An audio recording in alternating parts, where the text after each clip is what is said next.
don't you try that again? Here we go. There we go. Well, hello, Tashio. Good to see you, man. I think that's good. Oh, I gotta spam our Discord. Forgot to do that. Oh, I need to do that too. Fabius, hello. Midori Kitsune, hello. Okay, where am I here?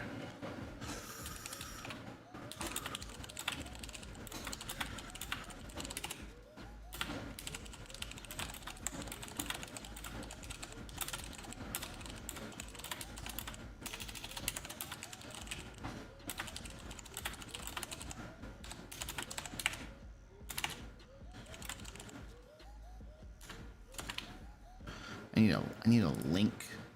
I need a link to it. A shareable link. That's what we call it. Alright, I think that works. Yeah, that works. Beautiful. All right.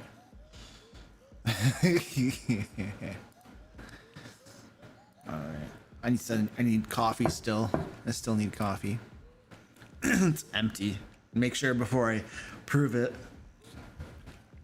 Dice Goblin, hello. Rocket Crotch, what up, dude? Good to see you, buddy. Leslie Castles, hello. Joshua Beatum, what up? All right, I'm gonna get my coffee now.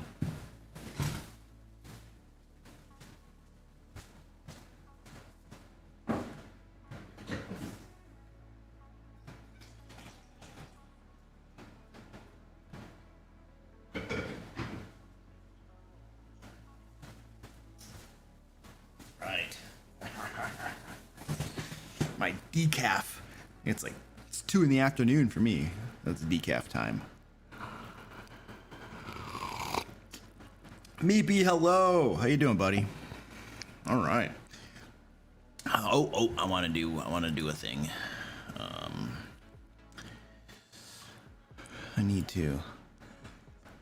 gonna pull up a screen here because at some point I'm gonna do shameless plugs for our upcoming Kickstarter, and I need to have something to show you. So I should probably log in and make sure that I have something to show you. Right there. Oh, I'll go to the preview page. No, don't do the preview page. It's got secret stuff on there. Oh, man. It probably hasn't been fully updated. There's probably stuff on it that's not updated all the way. That's life.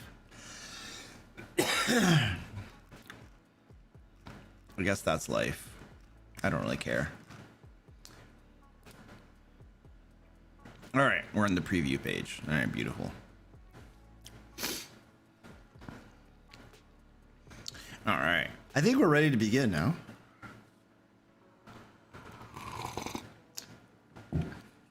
There's a dramatic sip of coffee to begin. All right, hello, ladies and gentlemen. Welcome to the live stream. We were gonna do the live stream at about 4 hours from now, but I was just working on stuff and I got ahead on my work, and I was like, hey, I'm gonna do a live stream early today because then I can get that done and then probably do some more work or something. I don't know, who knows? But I felt like doing an early live stream, so sue me. So yeah, it's just Q&A, hang out. You ask questions, I'll answer them. We can talk about whatever you want. I don't really care. We're just chilling and hanging out on your beautiful Thursday. Many of you are probably at work. You're in a different tab on your browser as you're pretending to work because it's noon or the afternoon on Thursday and it's almost Friday, so they can't really expect you to be super productive. I literally was like, okay, so check this out. My wife hates her name. So she's changing her first name. She doesn't like her first name, so she's changing it to a name she likes. She's actually swapping her first name and her middle name. So she's just swapping the two. But anyway, that's not the point. The point is we had to go to the courthouse, the circuit court clerk, to do the name change thing. and we went up in there, and we were in like the office for the circuit court clerk, and there's like 4 ladies in there, and there's no music at all. No music. Probably because there's a court nearby and they can't have music or something. I don't know. But anyway, it's like dead silent, dead silent. We go in there and they're all working there. And then we get in there, and you know, one of the ladies gets up to help us when we come in, and she's helping us with the thing. And like we're just kind of chilling, you know, and I'm looking around, and there's another lady over here, and she's like on her phone. I'm just like, okay, what time was it? It was around 2 PM. She's like on her phone or something. No, it was around 4. We got there almost, yeah, it was about 4 o'clock, and she's on her phone and stuff. And other ladies helping us. We were there for probably 20 minutes because it took a while. I don't know why, but it did, because we had all the forms filled out, but whatever. And then toward the end, I look at that lady. She's still on her phone, man. And then I didn't say anything. I don't know. She was like, she's a gringa, so she probably didn't speak Spanish, but I didn't want to say anything just in case she didn't understand me, because it happens. But once we got out of that office area, I told my wife, I was like, dude, that one lady was on her phone the entire time we were there. I'm just like, and my wife was like, yeah, that's got to be a horrible office to work in. You're just going to be bored out of your mind. I'm like, yeah, that sucks. They probably don't have a lot of work to do, you know. It's a government job. So, I mean, you know how that goes.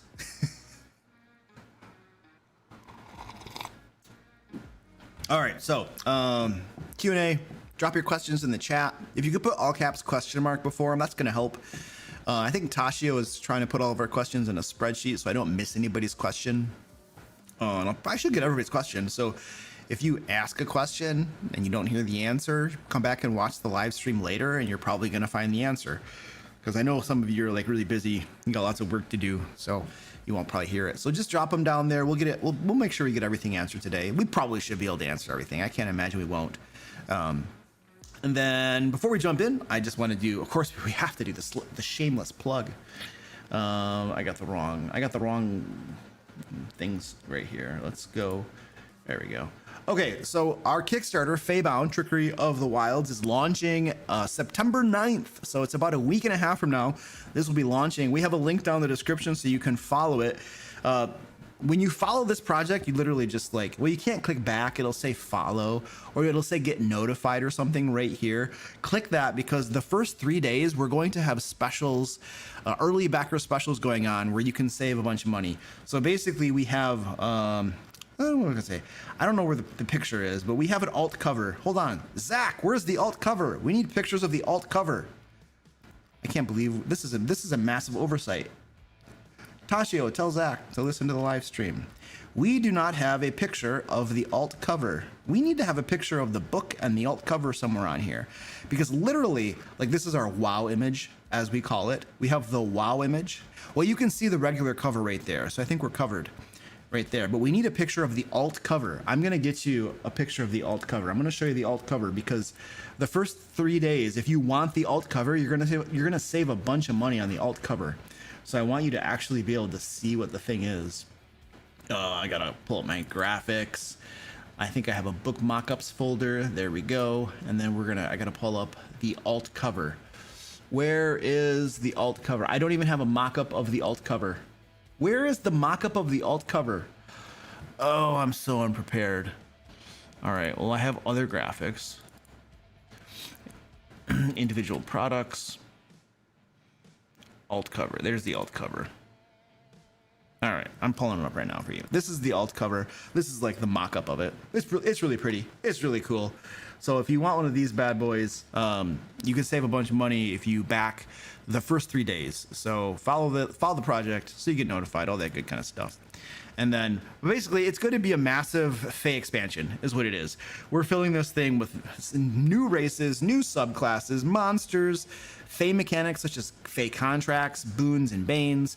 We have Fey magic items. We have a full campaign setting for the Fey with 4 different new Fey courts. They're super cool. And then we have a 12-part adventure arc as well. I wrote the adventure arc myself. So if you want to play that, then you're running some cool crap. So it's all cool. So anyway, this is what's going to be launching in about a week and a half. So follow this thing, get notified when it goes live. We're going to have, it's going to be really cool. I'm really excited about this one. We've been working on this one for probably about a year and a half or 2 years. I mean, I had to write everything in it, and it's all written too. Like all of the adventures are written. The magic items are written. Zach is writing the mechanics. That's almost written. The monsters are all done. The subclasses and the races are all done. So we really are we have the mechanics that we're working on, and then what was it? Oh, we're fleshing out pieces of the campaign setting still. So, but I would say 90% of the book is already written and finished and edited for that matter, because we've been working on this for quite some time now. So anyway, it'll be really cool. So you go follow this. This is our next big boy coming up. It's all 5th edition, by the way, D&D 5th edition, in case you're wondering. And it's for both 2014 and 2024. There will be, soon, you'll be able to get a sample chapter. And when we go live, there'll absolutely be a sample chapter. But you're going to be able to see how we made it for both 2014 and 2024. Because we've done some analyzing of the changes in the 2 editions, and they are not... You can't just take something that's made for 2014 and just use it for 2024 without any changes, and vice versa. And so we literally have gone through and we've figured out what those changes are supposed to be. We have third-party game designers, a couple guys that do contract work for us. They've reviewed these things as well, some of these things as well, not everything. Zach has done a lot of that stuff too. We've had other parties come in and look at some of this stuff, but we've come up with a system that we think works really well that will allow you to use this for both 2014 and 2024. And it's not just going to leave you high and dry with a promise of, oh, it's compatible, when we all know that it's really not. So anyway, it'll be for both. Whichever one you're currently running, you can use it. So it'll be cool. All right, that's probably long enough talkie about that. Oh, Zach just PM'd me. Oh dear. Luke, what are you doing? Stop it, Luke. Uh-oh. Don't share that page. It's showing a lot of stuff we don't want people seeing. Share the landing page instead. I knew you were gonna say that. I totally said that you were gonna say that before you even sent me the message.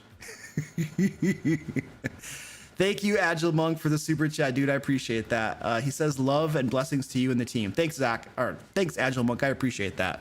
Love the American flag there too, buddy. So when I go traveling and stuff, a lot of times I wear a hat, just because I'm tired of putting crap in my hair. Actually, I have nothing in my hair, and it just stands up like it's supposed to nowadays. But I don't like messing around with my hair, so I'll just wear a hat. And my hat has a big, massive American flag on it. And then the back of it says, "In God We Trust." It's actually one of those hats that has Velcro on it, so you can I have a bunch of patches, so you can put patches on it and you can change them out and stuff. So I can change my patches. I think for a while, what I had? Oh, I had some different patches on it for a while. So anyway, the next time you see me, I might have a different one on. If you see me in person as I'm out and about. All right, let's see. Where am I? I'm supposed to be, so I'm gonna go to the page that I'm allowed to show people. Come on, where's the page I'm allowed to show people? View page, there we go. All right, this is the page I'm allowed to show people. All right, I got chewed out. Gotta make sure, I might lose my job here. All right, so yeah, that's it. Let's do Q&A stuff. Okay, Dice Goblin asks, do you add romance in your game, or do you find it distracting? I really don't want to do it for our next campaign.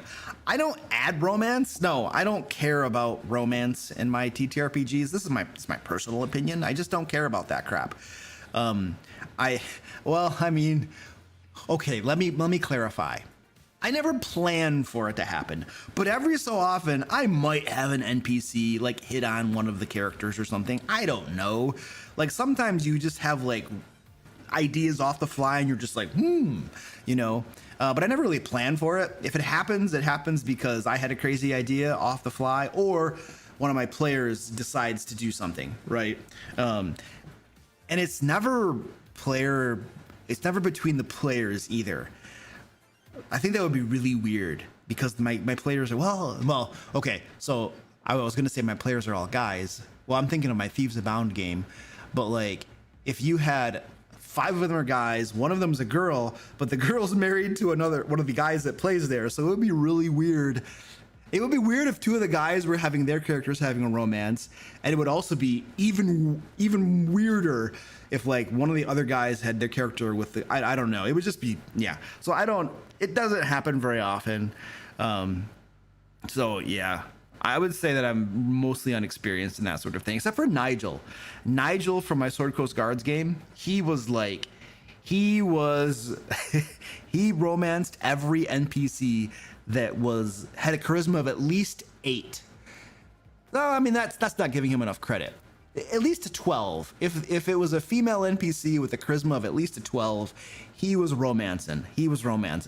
But Nigel hasn't played. Aaron is the player's name. He hasn't played with us for a while, for a couple of years, 2-3 years, something like that. The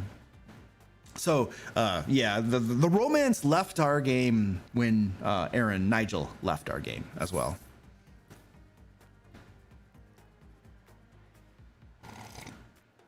Killer Kitty, what's the next event I'm going to be going to? I will be at Gamehole Con. That is in October, in Minnesota or Wisconsin. It's one of those two. It's in the state that D&D was created in, but I always get Minnesota and Wisconsin confused. I can never remember the difference between the two of them. So it's one of those two. I don't know. It's Gamehole Con. Just Google it. You'll figure it out where it is. Better than I can explain it to you right now, apparently. But I'll be there. I'll be running a couple games. I'm participating in their organized play. They have like an organized play thing that I am going to be participating in. And it's going to be D&D 5th edition, which I'm not, these days I would much rather run a Shadow Dark game than a D&D game. I just like it. It's fun. The rules light. It's just it's so amazing. So, but anyway, I volunteered for that to help them, and so it'll be D&D 5th edition. I have no idea if it's going to be. It probably is going to be 2024. Rolling my eyes. Man, the more I run or play 2024, the more I prefer 2014. That's just me. So I don't know what they're doing. I'm supposed to get the adventure at some point so I can prepare it. I don't know when that's going to happen. I probably shouldn't be talking about this. They're going to be like, I don't even know if they know who I am, but if they do, they'll be like, well, he's saying all this stuff that makes it seem like we're unprepared. I'm like, nah, I'm just talking. I don't know. It is what it is, sort of thing, One is cold and miserable, and the other is colder and miserabler.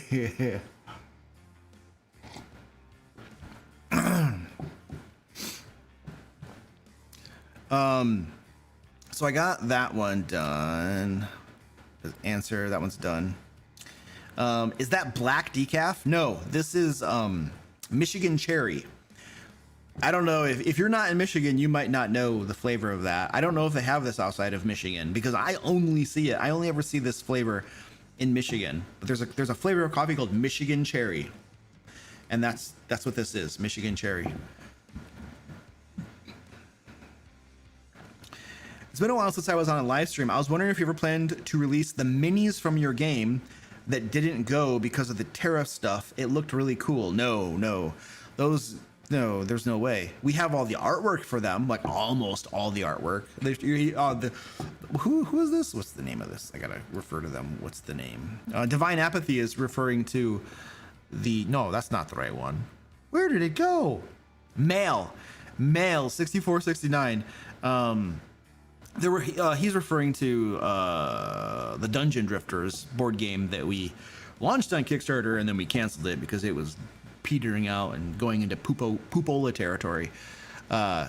We were going to lose a bunch of money on that thing, so we were like, this isn't going to work. But no, we have most of the artwork for the minis for it, but releasing the minis would be just as expensive as publishing the entire game, because most of the cost of that game was the minis. So for us there's minimum order quantities, at least 1,500 minimum order quantities. So to ever release those, we'd literally have to raise capital that's a Kickstarter or a crowdfunder in order to be able to make the minis. At that point, you might as well just make the game. And we've already seen that the game failed.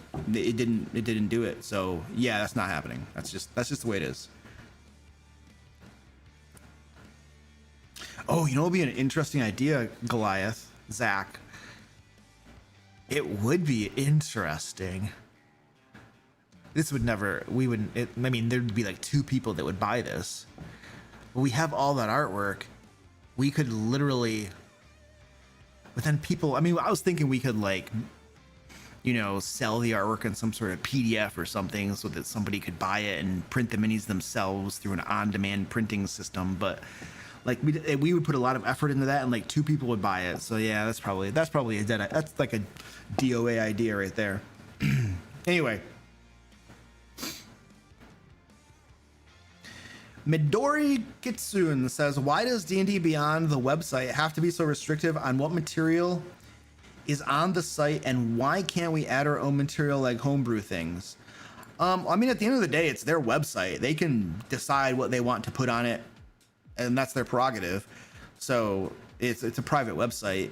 They own it, so they can do what they want at the end of the day.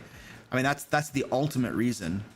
If you want to really drive down to it, you know, it's my house. I can burn it down if I want. Actually, I think you'd probably, even if you owned the house, somebody confirm, does anybody know the answer to this? So I own this house. It's paid off, completely paid off. I'm the owner. Well, my wife and I are the owners. All right. I own it. But if I were to burn it down intentionally, I'd still get in trouble for arson, right? Does anybody know? Like, you'd think that you'd still get in trouble for arson, right? I mean, is it insured? Yes, it is insured. It is insured. But let's pretend that I burn it down, but that I don't make any claim for insurance, because that would probably be insurance fraud, because I'd have to like lie to them probably to get it covered, you know? So I wouldn't do the insurance fraud part. I would just be like, nope, my bad. I burned it down because I wanted to. You can burn your house down as long as you don't attempt to get insurance afterwards, assuming you got permits and such for the burn. Which I feel like you would never get. I don't think you would ever get it. No.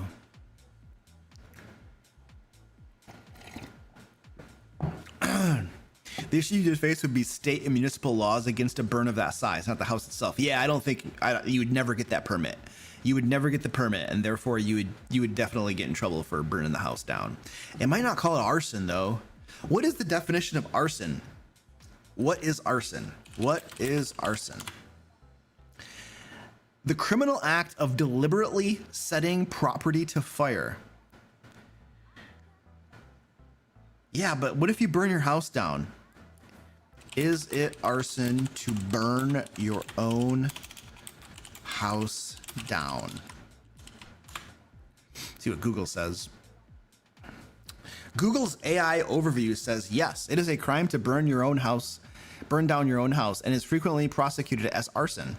While the original common law definition of arson referred to someone else's property, modern statutes have expanded to include burning your own property under specific circumstances. It says insurance fraud, reckless endangerment, violation of local ordinances. Yeah, it sounds like there are 3 reasons: insurance fraud, reckless endangerment, and then violation of local ordinances. So I feel like, oh, wait, hold on a second. If a structure, this is cool. I could probably share my screen so you can actually see what I'm reading. This is what Google's AI told me. A legal way to burn your house.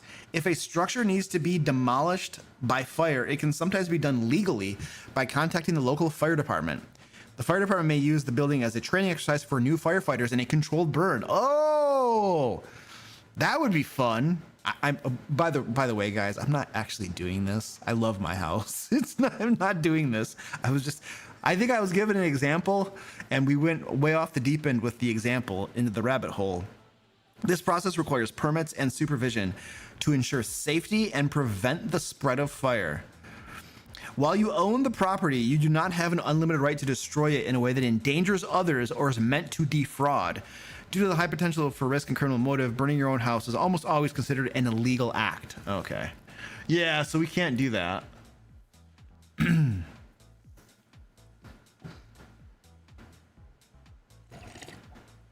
Oh, look at this. Victory Lane Exotics Bill says people get permits all the time for controlled burns of houses.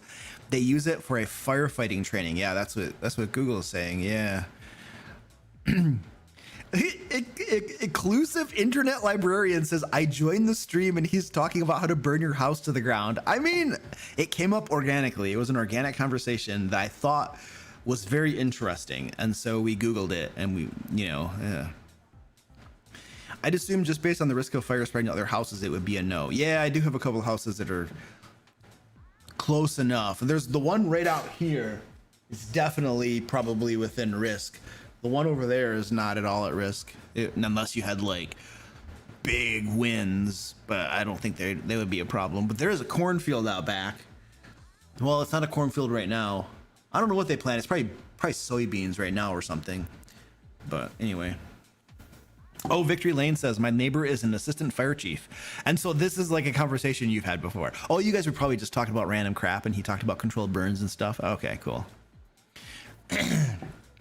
All right. So anyway, so Midori, I do think you can add homebrew to D&D Beyond. Like, so I don't go on D&D Beyond very often. All right. But I do recall that in the past, people could add their own homebrew. And I'm pretty sure I have players right now, because right now we're playing my my adventures for our Kickstarter Feybound. Like my patrons, I have 5 patrons that are in a D&D game with me, and we are literally playing through the adventures I wrote for our upcoming Feybound Kickstarter. And there are custom races and custom subclasses, and they literally created, I know that at least a couple of them created homebrew content in D&D Beyond so that they could make their characters in D&D Beyond. So I know it's possible. I've never done it before, but I know people very recently have absolutely done it.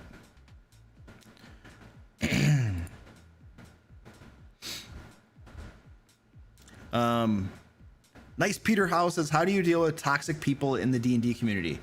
I also create content. So I feel like there are 3 ways you deal with toxic people. Probably 80% of the time you should just ignore them. Just ignore them.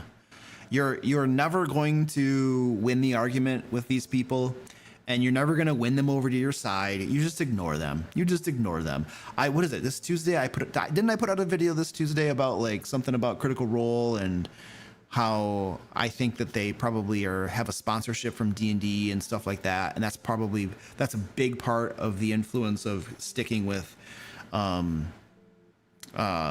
D&D instead of using like Daggerheart, right?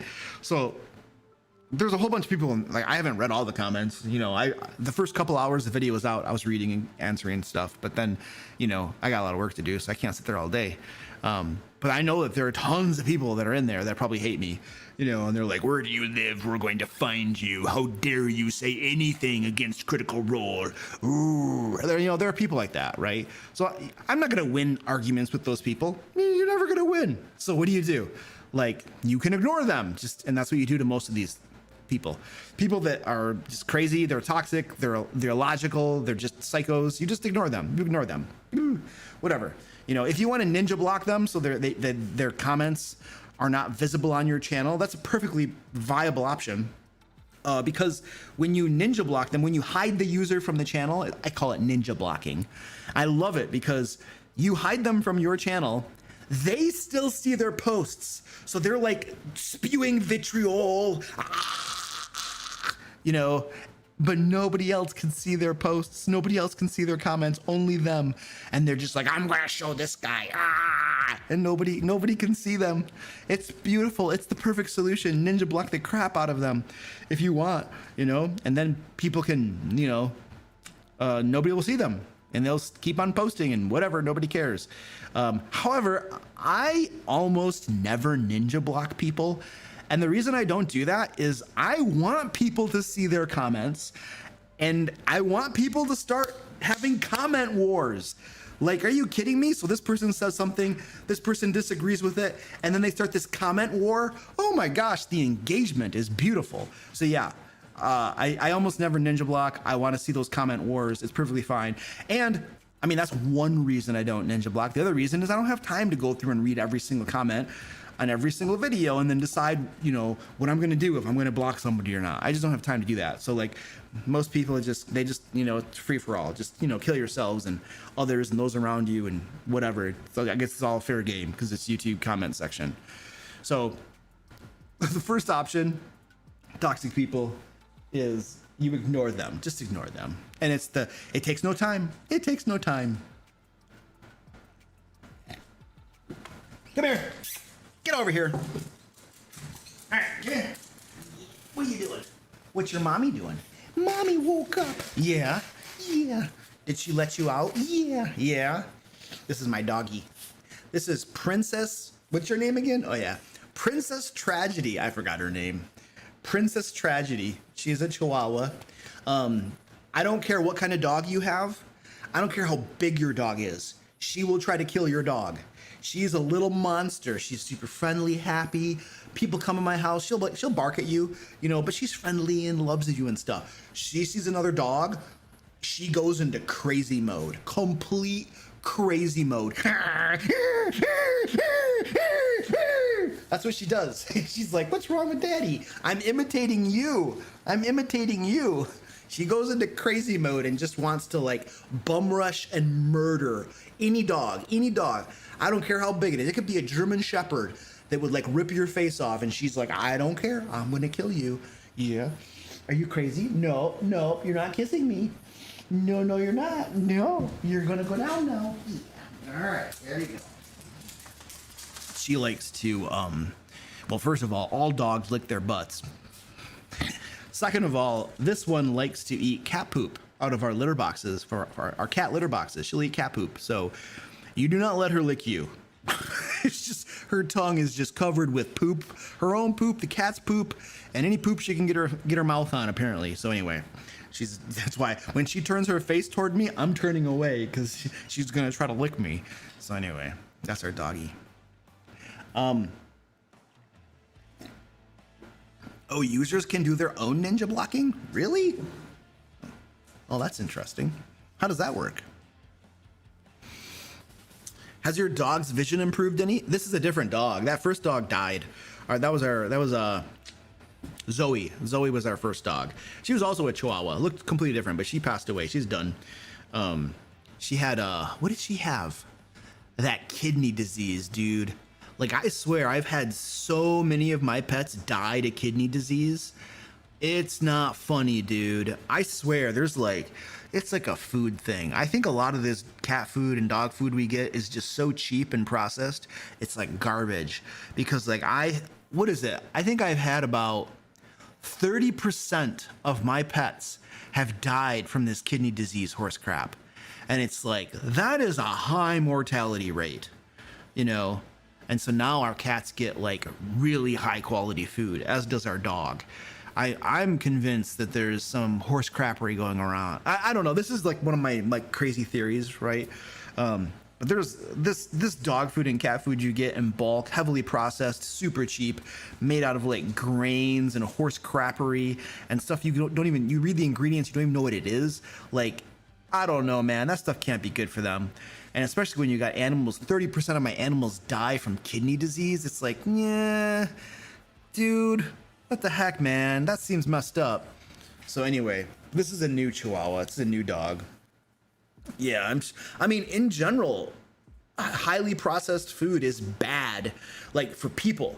Like all of this highly processed, okay, we should probably not talk about nutrition and food and stuff because then you're all gonna get angry at me and you're gonna think I'm talking about politics for some reason. But yes, I agree. Highly processed food is death. It's death. Okay, so anyway, I don't know why people associate talking about like all the crap in our food with politics, but people do. People have like, they go nutsy, you know? So anyway, okay. Toxic people in your community, you ignore them. 1, 2, you argue with them. Have fun and argue with them. I don't know. Sometimes I do that.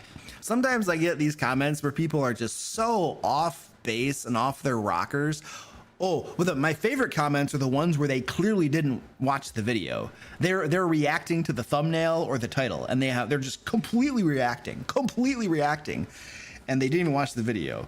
Those are my favorite people to argue with, because that argument's easy. Did you watch the video? Yeah. And then there's a third way to deal with them.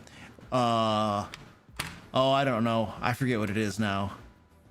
I would say most of the time, just ignore them. Every so often, when you're feeling spicy, argue with them if you want. But I don't know, man. I don't like arguing with people online, because I think arguing online is really stupid.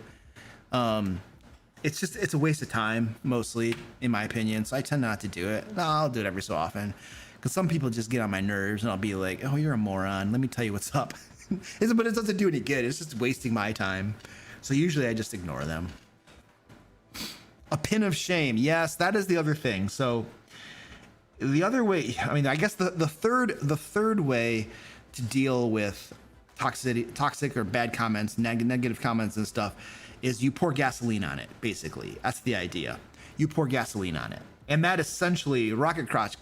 The pin of shame. Yeah, you amplify the message, right? You get more people to see it, and then they can dogpile on that person, or they can agree with them. Who knows? Maybe what you said was wrong, and like 90% of people disagree with you. So that's always a possibility. So yeah, you can do a pin of shame. I've thought about that before. My problem with a pin of shame is I always have a pinned comment with like a product or something that I'm plugging in the video, my sleazy plugs, and it's like I don't want to like replace my pin, for my product with a pin of shame. I just, it's not, I would rather have people get visibility into like a cool product they might use in their game that would help them, than like dogpiling on somebody who's being negative. You know what I mean? So I don't know. I would rather not do that, because then, some people be like, Luke is a jerk. He's pinning negative comments so people will dogpile on them. What a jerk. It's like, whatever, guys. You're in a public forum. Come on, man. Don't leave a comment if you're not prepared for people to dogpile on you. All right. That got that question. What are your thoughts on the D&D Beyond Maps VTT? I've never used it. Those are my thoughts. If you like it and you want to use it, I guess. I've never used it. It just seems like, what's the point? You already have Roll20, and you have Foundry or whatever else you're already using, and so what's the point of using the D&D Maps VTT? It probably doesn't have as many features as other platforms, and they're not going to be developing any more features for it. So it's really it's a product that is basically deprecated already, and it's just going to continue to slide into obscurity, and it's going to become more and more out of date. They're never going to make any updates to it, because my understanding is they've given up completely on their VTT aspirations.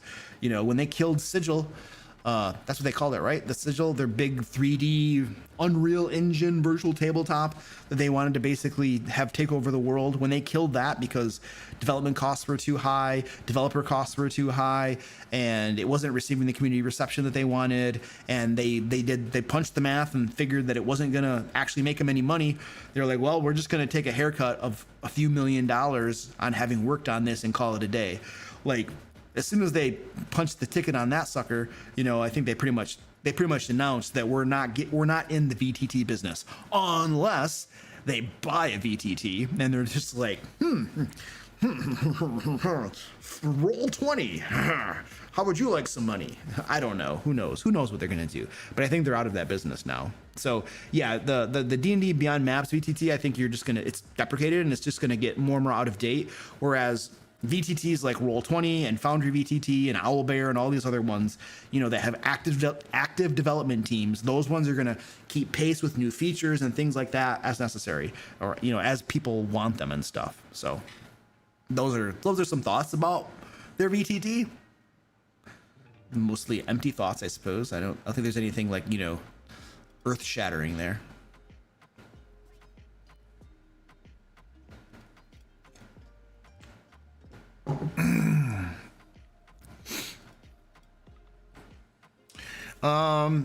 Yeah, divine apathy. I see your question. All right. My players are approaching the end of the rhyme of the Frost Maiden. And you wrote your question in that voice. It's amazing. I don't know how you did that. And I've never finished a campaign before. As a player or a dungeon master. Any general advice for sticking the landing? Well, I mean, finish the campaign. You really want that final boss fight to be really cool. You really want the final boss fight to be the best you can. Like the Frost Maiden, that confrontation, that final fight, you really want it to be super cool. You really, really do. And in my experience of the modules that I've run or read, the final boss fights usually aren't very good. They're not written very well. They usually just say, here's a stab block, have fun. You can't do a final boss fight with just a stat block. You need way more than that to actually make a boss fight good. I have a couple videos on my channel. They're from like a couple years ago where I go over, there's like how to create the perfect boss fight part 1 and then how to create a perfect boss fight part 2. Watch those videos because that's going to give you like everything. I mean, almost everything you need to know. It'll give you tons of ideas of things. But you first of all, I would say that you probably need to adjust the Frost Maiden stat block to account for your player's actual power level. The chances are good that they're more powerful than the Frost Maiden. If you just put her however they have it planned against your players, they're probably gonna kick her butt and kill her really quickly. So you gotta probably beef her up a little bit. She needs minions too. She's gotta have mooks with her. You know, you gotta have some people that go with her. You can't just have a single boss fight. Despite, you know, the game designer's insistence on legendary actions and lair actions helping solo monsters perform better, they still suck. Trust me, they still suck. So you don't want to, you never, especially for a campaign boss fight, you do not want to deploy that monster all by itself. It needs friends. It needs help. That's the first thing. And you think about your environment too. The environment that it takes place in is probably in a cold area. So you want to have some environmental effects that are happening in the battlefield during the fight that makes sense. You know, like there might be every so often she like spits out a bunch of like ice or something and it lands in different squares. And those squares, if you stay on those squares, it'll like freeze you over or something. I don't know, but just think of like environmental effects. And that could be a lair action. It could just be an environmental effect that happens on initiative count 25 or something. I don't know, but you got to do something like that. And definitely take a look at her stat block too. I don't have it offhand, but some of these stat blocks are too complicated and or don't have enough cool stuff in them. Like I did Curse of Strahd, and Curse of Strahd was a pushover, man. I beefed up Curse of Strahd so much, and I still feel like it wasn't challenging enough for my players. Now my players might disagree with you, but I don't think it was challenging enough. Not for Curse of Strahd. He's like a demigod in his plane. But anyway, I beefed him up big time. Oh my word, he was beefy. They still beat the living tar out of him. So, but yeah, I think those are a few things off the top of my head to take a look at. And then go watch those videos, because those videos will give you a whole bunch of other ideas too.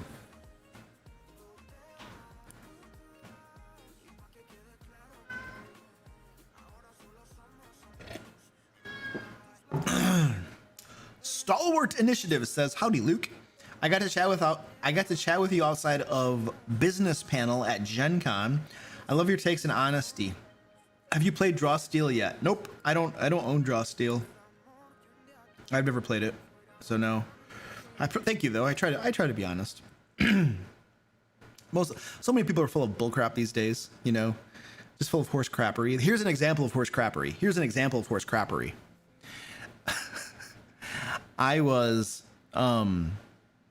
This was at Gen Con. I went to a seminar, and the seminar was presented by a TTRPG company. I won't say their name because I don't know, because I'm about to say something bad about them. But the seminar was presented by them, and they did a little presentation and stuff, and they gave some information and whatever. And then it was essentially about running your own TTRPG business. Most of the time when I go to conventions, I'm looking at seminars that from people that will tell me about business stuff or that kind of information. And so I went to that seminar, and at the very end of that seminar, a person in the audience asked a question, and they said, what is your opinion on AI art? Okay. And they asked that question, and then you could feel the collective pause in the room. It was kind of like, I could feel it, right? And then the person, the head of the company, he cut in before any of the other people on the panel with him could respond. And he said very simply, the decision to use AI art is yours to make. If you want to do it, or if you don't want to do it, my only advice is be upfront and honest with the people, with your customers. You know, if you're going to use it, tell them. If you're not going to use it, tell them. Just be upfront and honest. You know, and then that's it. And then he moved on to the next question, and I'm just like, are you kidding me? That's all you're gonna say? That's all you're gonna say? If that guy walks out this room and is like, okay, I'll use AI art, and then starts doing it, he's gonna get murderized. You can't just say that. But I know that guy, I think he basically didn't want to, it's not a simple answer, right? And it can get very complex and stuff. And I don't think he wanted to actually get into that topic. He didn't actually want to talk about it with the people in that seminar, because I think we had like 5 minutes left or something. And he gave that answer, and I'm just like, oh my word. I really wanted to go up to that guy and give him my thoughts on it, because I feel like he was being released into the wild with naked. He was like being released into the wild naked or something. And so I didn't, though. I don't know. Because I would just be like a random schmo coming up and being like, hey, by the way, you know, don't use AI art, you'll get murderized. Like, you know, and it's not that simple. I think if the guy leading the seminar didn't want to spend a whole lot of time discussing it, the best thing he could have said was, we don't have time to go into this topic right now, but don't use AI art. Period. End of story. Just don't use it.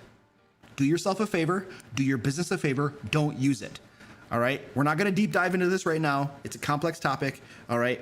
And we're going to move on. But just trust me. Don't use it. And if he would have said that, at least then you can be like, okay, respect. You're telling him for his own good what he needs to know, without opening up the worms or whatever, if that's what you didn't want to do, you know. But that's like an example of like people that are just dishonest, or I guess he wasn't actually dishonest, but he was not doing the person asking that question any favors at all. And I hope that guy doesn't decide to use AI art. He'll get murderized. So anyway, hopefully. Oh, Stalwart Initiative says that was the panel seminar I saw you at. I thought it was weird that they didn't mention the consequences of using AI art. Yeah, I don't know why he didn't. Because the ultimate ramifications are, like, if you use AI art, first of all, most folks in the TTRPG industry are not going to want to buy any of your products. They're not going to have anything to do with you. You're going to get canceled, so to speak. That's the first thing. Customers. Even people, other companies in the industry won't want to work with you because they won't want to be associated with somebody else who uses it. You know what I mean? And we're not even talking about moral issues, any sort of moral issues. We're not even talking about ethics and morals. I'm simply talking about the business repercussions. You know, the ethics and morals you can debate and whatever. It's all out there. Everybody can read about it. You know what I mean? But the simple business nature of it is that if you use it, kiss it goodbye, kiss your business goodbye, kiss it all goodbye, baby. For the most part, you know, you might have there might be some. The problem is like, even if you could find some people who are willing to buy it, you know what I mean? There's going to be so many people that won't do business with you. Other businesses, like business to business, they won't do business with you, you know, and your reputation will be soured. It's like, man, Like, there's so many pitfalls, you know, and that guy did not do anybody in that audience any favors by dodging that question for all intents and purposes. So I did not like that answer at all. It was a bad answer is what it was. It wasn't a lazy answer. It was a lazy answer. He should have just said, don't do it. Please, just for, you know, save yourself a lot of pain. Don't do it. That's what he should have just said. All right, anyway, that was a tangent, big tangent right there. Punch the bag. What's up, dude? Hey, Luke, I watched your video about mysteries. A very good one. Thank you, dude. Do you have some pre-made mystery adventure examples that are good? I don't know. Zach, are you still here? Have we published any mystery adventures? I don't know offhand. That's a question for Zach, because he's in charge of our freelancers and he looks at all the details of what goes into our publications. I'm the pretty face here. I'm like the creative managing director, but I'm not aware of everything that happens. You can't be involved in everything. So I don't know offhand. I made a couple videos on it, but I don't know offhand if we have any adventures about it. I'm sorry. Do you condone the DM targeting the PC's Mastiff? No, why would I? Anything is fair game. This like a tangentially related thing to this came up at the last game I was in. This was my Pathfinder 2 game. Was it at a game I was in, or was it a conversation somewhere else? I can't remember, but one of my players told somebody else, like another player in the group, they were like, yeah, you don't want to have any mounts in Luke's games. Horses, hippogriffs, griffins, that's a bad idea. You never want to have any of those. And I laughed. Because why? Well, because I target them. Absolutely.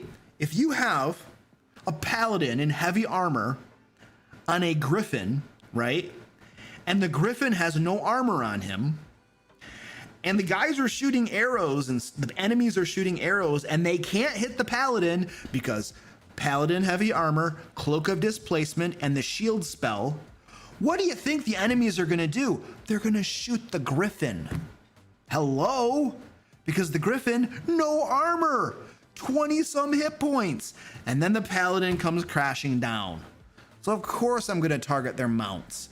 It's the most logical thing to do is to target the mounts. Any enemy would target the mounts. Now they might not do it initially because griffins, hippogriffs and stuff, even horses are worth money, especially if it's a war horse, a war trained horse worth a lot of money. So you can make an argument that if you can avoid killing it and you might capture it later, maybe it's worth it. But are you really just going to let this guy kill all of you? If you're dead, the griffin has no value to you, right? So at some point you're going to be like, screw it, and you're going to target their mounts. So yeah, I think if they bring a familiar on the scene, if they bring a mastiff on the scene, if they have a griffin or a horse, anything is value is like on the table, on the plate for targeting. It's all there, right? And I'm not going to avoid targeting it. Now I will do what makes sense to target. You know, if there's like a mastiff that compared to the characters isn't very dangerous, then I'm not going to mess with it. If there's like a familiar that doesn't seem to be doing anything, right, I'm not going to target it. I'm going to target people that I think are dangerous. Like if you're in combat, you target people that are dangerous first. Like if let's pretend like, you know, I don't know, dude. If people break into my house, you know what I mean? And then let's say that one of them has a gun and the other two have knives. I'm shooting the guy with the gun first. And then I'm going to go after the guy with the knives. You target the most dangerous adversary first, always, right? Now you can make an argument like if one of the guys with the knife was closest to my wife, then I'd probably shoot him first. So there are probably exceptions to that. But usually you're going to go after the most dangerous adversary first, almost always. And so this is why in my games, when the wizard reveals himself, the wizard usually gets targeted pretty quickly because wizards are dangerous. When the cleric reveals himself by healing somebody, especially somebody who was gonna die and they get back up again, that cleric is getting targeted very fast because enemies know wizards and clerics are very dangerous. they're very dangerous for different reasons, but they're very dangerous. So yeah, this is role playing. This isn't being mean or being like, I'm gonna get your wizard, I'm gonna get your cleric. This is role playing. Smart, intelligent adversaries will do this. Now, if you're a zombie, of course, don't do that, right? It's role playing. So role play properly, but many adversaries, even with standard human intelligence, this is what you're gonna do, right? It makes total sense.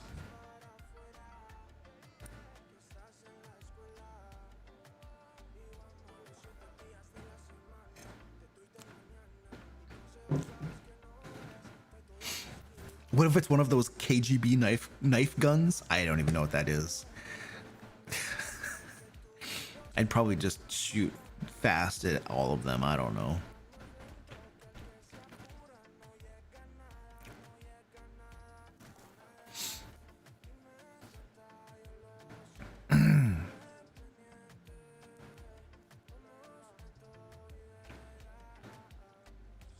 I'm just staring at you all right now. I'm just staring at you.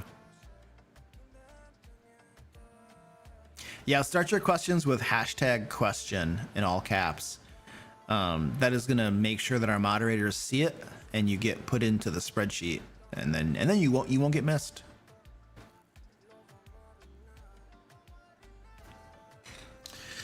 All right, next question. Did you support the Crooked Moon Kickstarter? No, I didn't. These days, look, my bookcase is full. It's stuffed to the brim. And half of that stuff, 2/3 of that stuff, I never use. These days, when I support a Kickstarter, it's because I'm planning on using it. I think I'm actually going to use it. Like recently, Roll for Combat had a Kickstarter for Shadow Dark books. There were 3 Shadow Dark books. 3 books with new monsters in them. And I play Shadow Dark. I love Shadow Dark. And there are only so many monsters in the core Shadow Dark book. So when I saw that they were doing a Shadow Dark monster Kickstarter, I backed it because I want monsters for my Shadow Dark game. And because I'm like, I'm going to use these, right? So I back it. So yeah, I only back things I think I'm actually going to use. So there's some people that are like collectors and they're just like, I'll back everything and put it on my shelf. But I personally am not really like that. If I back it, it's because I like it and I'm planning on using it for something or other. I just don't have unlimited space. You know, I mean, you could be like, well, Luke, you have money, don't you? It's like, that's not the problem. The problem is like, I don't want to just have crap tons of books that I'm never going to use and they're taking up. I don't have shelves for them. I literally have D&D books that are in stinking boxes and like drawers because I don't have a place to put them on my shelves. So at that point, you're like, why am I buying this stuff? I'm never going to use it. It's just the way it is. Would you have advice on actual plays, recommendations? It depends on what you like. I mean, I post my games, but it's not okay. It depends on what you like. If you like people putting on a show, you know, like professional voice actors and stuff, you're not going to watch my games. My games are literally just people playing the game. It's called the DM Lair streams. The DM Lair streams. If you type in the DM Lair streams, you will get the YouTube channel. Why won't you go to the... I don't know. I can't even find it. I Googled it and I can't even find it.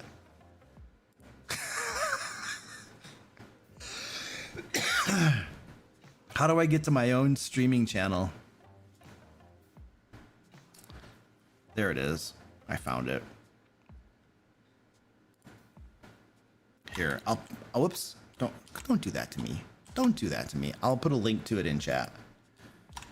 So, I post my games up there, but like, you know, it's literally just people playing in this case it's Pathfinder 2, but it's literally just people playing Pathfinder 2. It's a normal group. We're not putting on a show. So like, that's what I consider to be an actual play where you're actually playing the game. A lot of these shows they're technically playing the game, but they're doing it in such a way as to be maximally entertaining.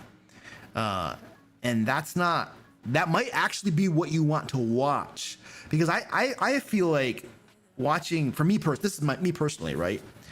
if I'm watching actual people play a D&D game or a Pathfinder 2 game, oh my gosh, it's so boring, right? So like, if you were going to watch that, you probably would want it to be a show where they're intentionally trying to be entertaining, you know? That makes a whole lot more sense to view it. But I don't watch any of these things. I'm like, I'm either working or I'm traveling with my wife or I'm running my own games, you know? There's one weekend I have 2 games and the other weekend I have 1 game. So I have, you know, whatever, 2.5, 1.5. I have 1.5 games every week. I'm running my own games, prepping for them, running them and stuff. So it's like, I'm playing the game. I'm not going to watch other people doing it. You know, now if I had a boring crap desk job where I like didn't actually have to do work most of the time, then maybe I might watch that stuff. But I might also just, you know, play games on my phone too. That'd be more interesting to me personally. But anyway, I guess I'm like totally going off topic. No, I don't have any recommendations. I should have just started with that. Was that? Oh, I don't think that was in the sheet. I just answered that out of the chat.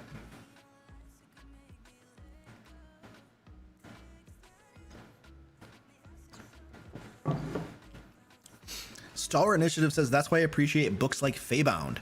He's like wink wink. It fills an entire theme and won't just sit on a shelf if you run Fey in your games. Wow. Yes, thank you for bringing that up. I should probably talk about our Kickstarter. Our Kickstarter, Feybound, Trickery of the Wilds, is coming up. It's going to be launching September 9th. That is a week and a half from now. Go to this page. It's linked down in the description. Follow it because we are going to be having early backer specials the first 72 hours. Where if you want the alt cover, you're gonna save a bunch of money. Get the alt cover. It's super beautiful. It's super beautiful, and we always do this thing where it's like gloss. It's like matte plus gloss and stuff. So it's really slick. So if you want the alt cover, definitely want to get it within the first 72 hours because you'll save a bunch of money.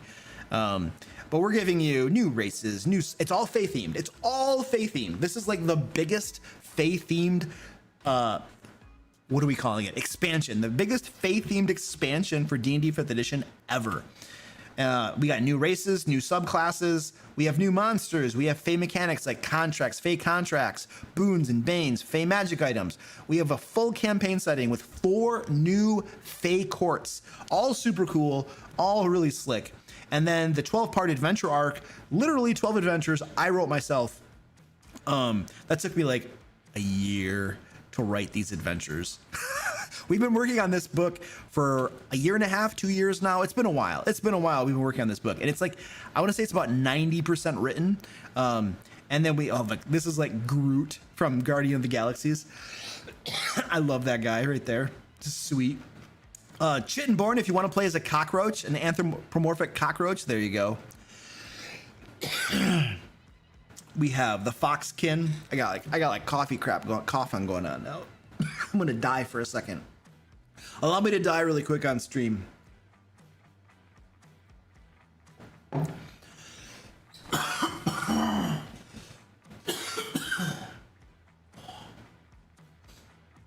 have this like, I went to Gen Con and I came back with a cough. Like one of those nasty coughs that sticks with you for weeks. Yeah, I got one of those. I don't mind though. Being exposed to all that horse crap just makes you stronger, right? And then we got new player classes. Pact to a real witch. Finally a real witch. These are subclasses, I should say. There's a whole bunch of them. Oh man. Artwork is beautiful. Our artists are amazing. We have Brendan Lancaster, Alifer Dowsey, Matthias Calza, and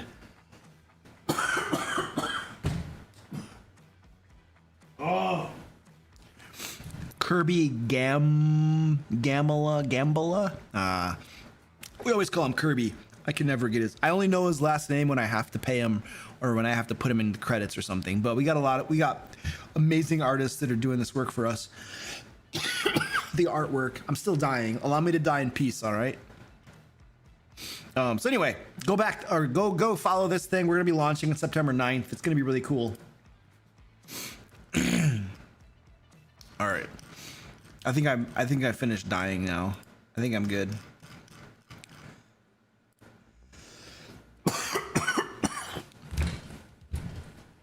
I'm not dying. I'm not done yet. I still have to die.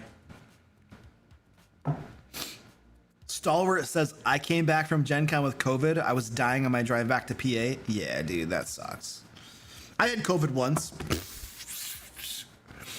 This was years ago, but I got COVID. And I was sick for one day. My wife was sick for about a week. And I told her afterward, I was like, this is what we were terrified of. And she's like, yeah.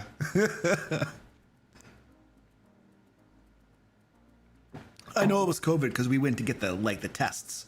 We went to the pharmacy to get the test thingy done because she needed those for work. And I was like, whatever. We'll get the test done then.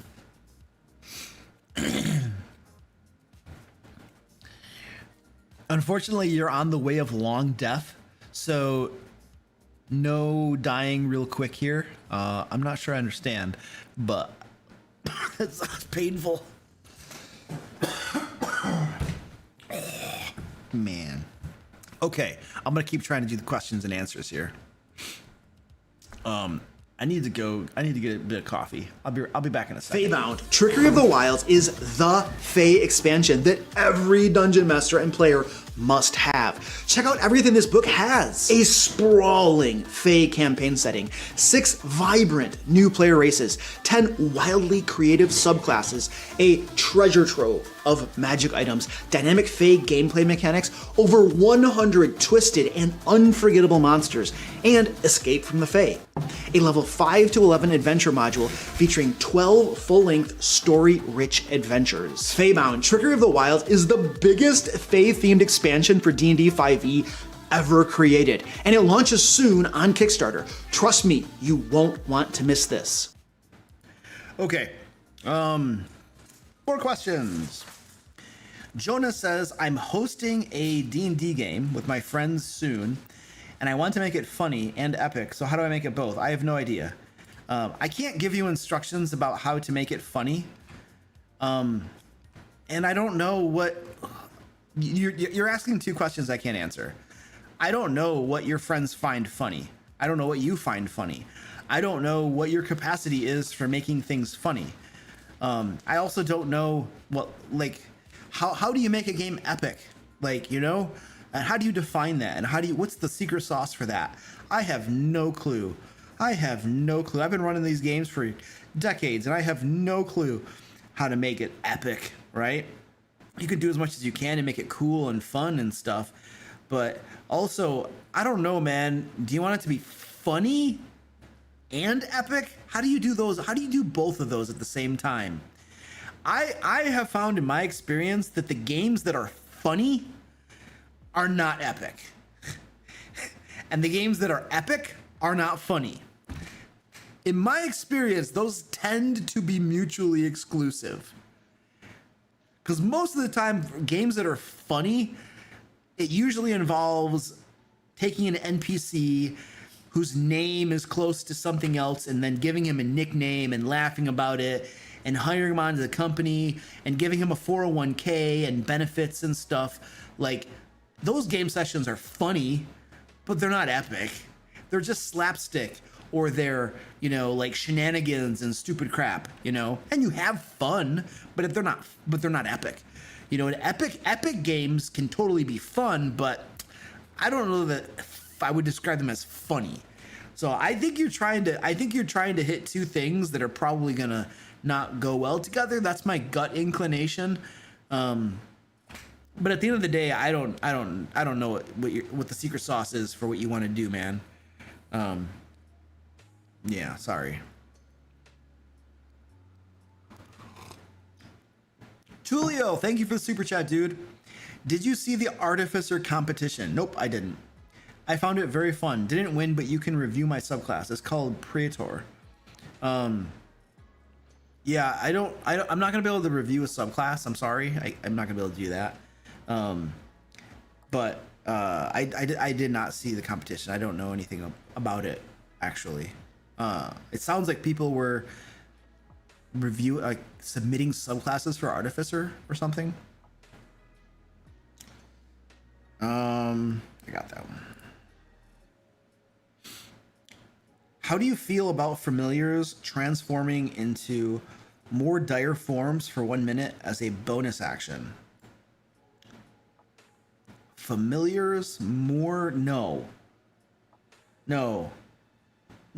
Familiars are already extremely useful. If familiars aren't useful in your games, then I don't know.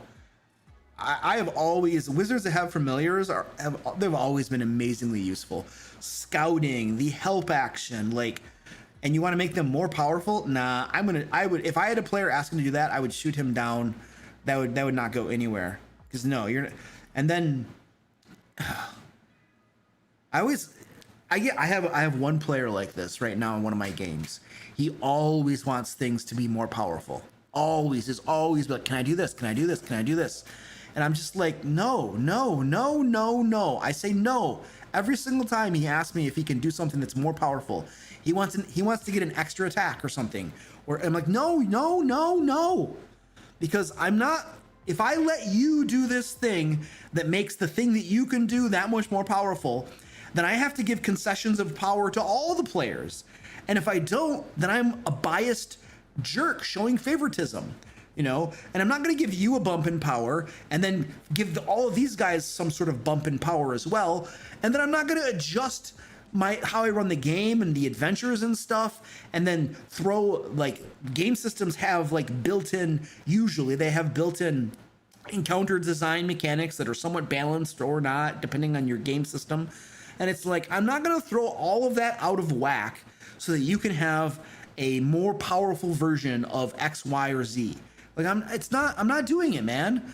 If you want to do something that's cool and it's on par in power to X thing and you get X thing at Y level, well, then you can get that thing at Y level instead. You know what I mean? But I'm not going to take something that already exists and just tweak it in power just because you want it to. That just throws everything off, for the most part.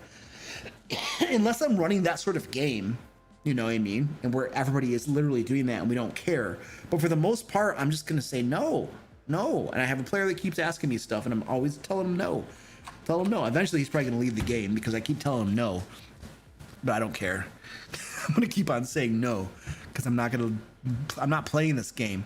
Some of these players, and you know these players, you guys, they'll be like, hey, can I do this? And you're just like, and they keep asking you, and finally you say yes to one thing, and that just encourages them, and they keep asking for more. There are some players that just want power. They just want power, and they'll keep asking for more and more power, and it won't stop with the one thing you give them. They'll keep asking for more and more and more and more. So I see that stuff, and I'm just like, nah, I'm not playing that game. Homie, don't play that way. So, sorry, I might just be a grouchy old man for you, but this is my thoughts,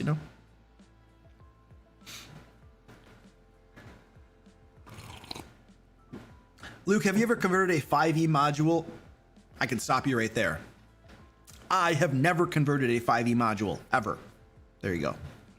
To Shadowdark? Nope. Or Daggerheart? Nope. I don't know. I've played Daggerheart once before. So I don't even, if you're going to convert from one game system to another game system, you need to know both of those. Let me die first.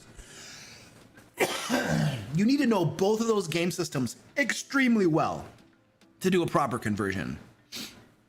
And I certainly don't know Daggerheart well enough. I played once before. I haven't even read the book, so that's out the gate. Shadowdark, I know Shadowdark fairly well, but there are still things I forget from time to time, because it's just and you'd be like, Luke, Shadowdark's so easy. The rules are so simple. It's I know, but I'm running games. I'm running 3 different games in 3 different game systems. So it's sue me. What do you want me to do?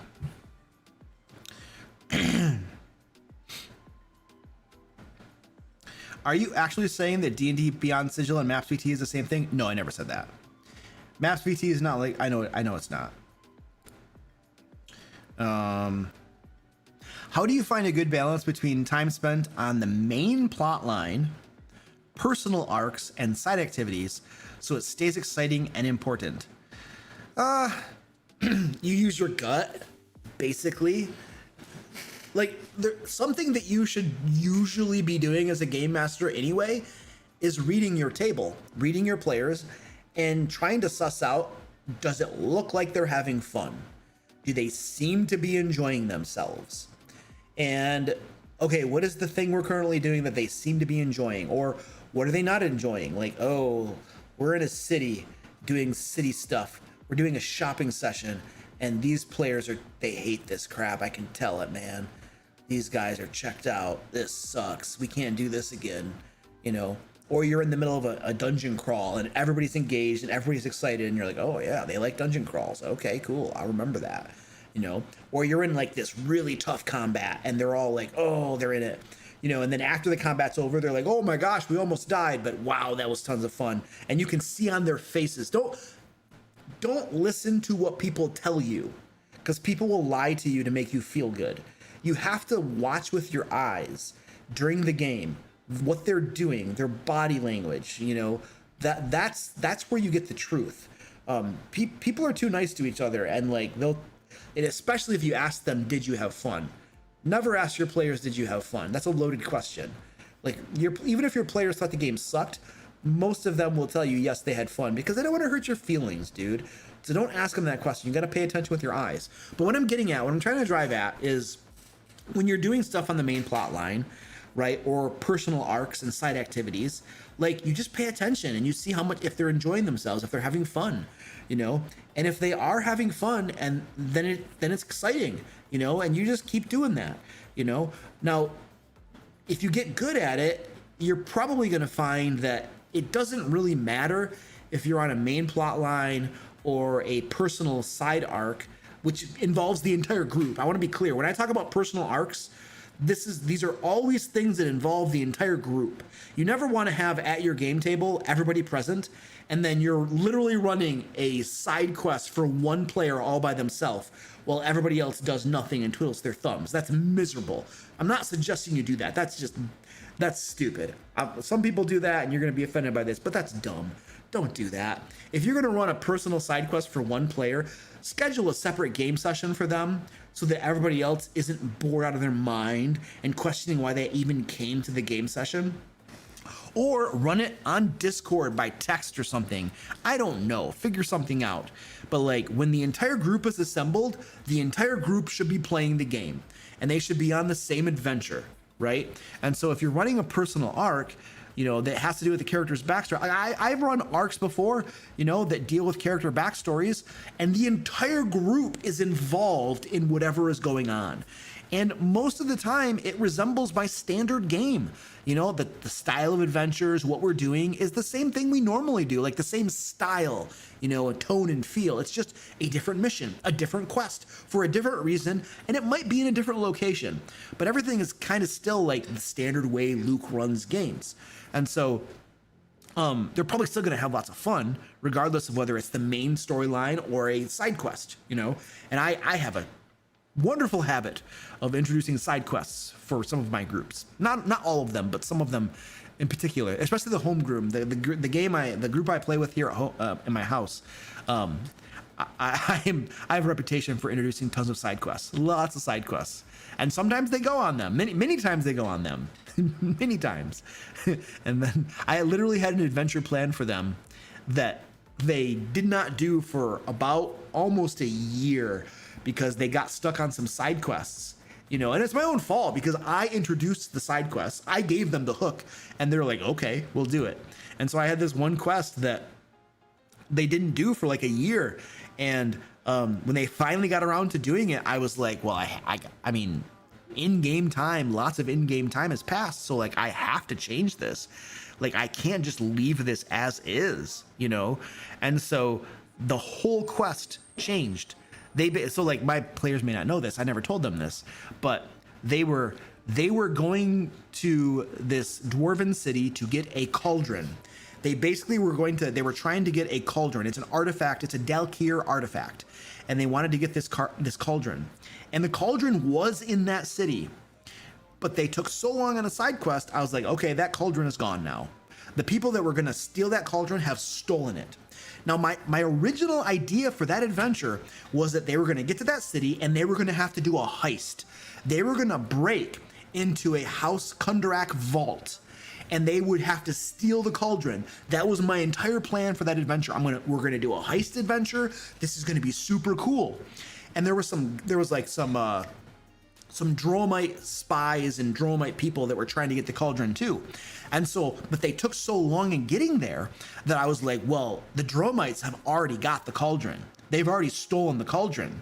And so my players got there and started investigating, and then they found out the cauldron was gone, and now they're literally now in Droam searching for the cauldron. That's where they are now.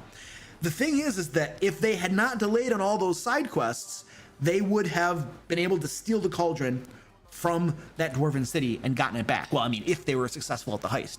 But because they delayed so long, like I had to get the cauldron's gone. Sorry, guys. Now, I don't think my players know that I changed all of that. That's not the sort of thing I usually tell my players. That's one of those things I keep behind the screen. They don't need to know that because it feels like revealing that sort of information probably ruins the game for them in a way. You know what I mean? But that all changed. That was all totally different. Now, fortunately for me, I never actually designed the heist. I never wrote that adventure, so it didn't get wasted, so to speak. I had everything leading up to it, but I didn't quite get the heist yet. I hadn't had enough time to get the heist done. Good thing too, because I would have wasted a lot of time designing that heist, only to have it not get run.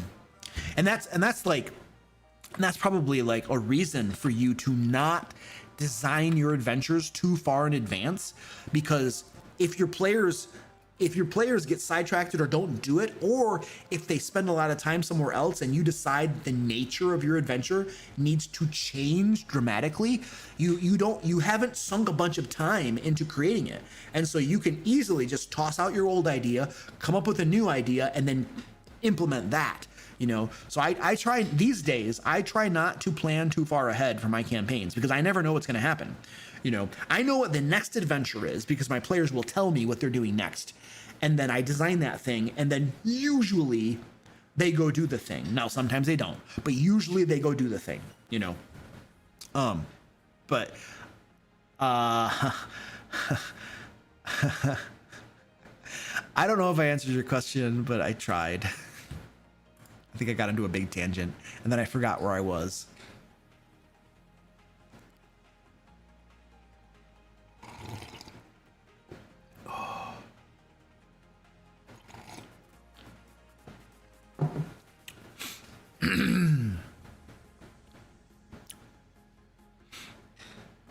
Yeah, Ron Arnold, that is 100%. Players will often do things you can't possibly account for unless you've completely railroaded them. My philosophy is to give them objectives and then let them come up with their own paths and solution. Yeah, so like when I design an adventure for them, like a very concrete adventure, like here is a dungeon, I view it as creating a scenario. I'm creating a situation. I know what the dungeon is. I know who's in the dungeon. I know the monsters in the dungeon. I know everything about the dungeon. I don't know what my players are going to do. I usually have more than one entrance into any sort of location. 2 entrances, maybe 3 is always preferable. Because you want your players to be able to choose, which way to go in. They might not always know that there are 3 entrances or 2 unless they try to find them. And you'd be surprised how many times my players don't try to look for multiple entrances. I'll always tell them about the obvious entrance. And then there are almost always at least 1 or 2 additional entrances that they could find if they looked for them. But my players tend not to look for them and they just take the obvious entrance. Which is okay. I don't personally mind it. you know, I just think it's funny because I always design dungeons with more than one entrance, and then players almost never find them. I could tell them about them, but they're usually secret entrances, so it's like I'm not going to tell them. That's dumb. They need to just think. If they would just tell me, Luke, I want to scout the area to find multiple entrances, I 100% would let them find a second entrance. I probably would even ask for a dice roll. Or if I did, it wouldn't even be that hard. I don't know, because I want them to have options, right? But anyway, the point is this. I designed the situation, I designed the scenario, and how they approach it and how they try to overcome the challenge and achieve their objectives, whatever those objectives might be, is up to them. So they choose the path. I know the situation, I know what the dungeon is, the location, the castle, whatever, and they get to choose how they approach it and how they overcome the objective, you know? So yeah, I think of game design or adventure design in that way.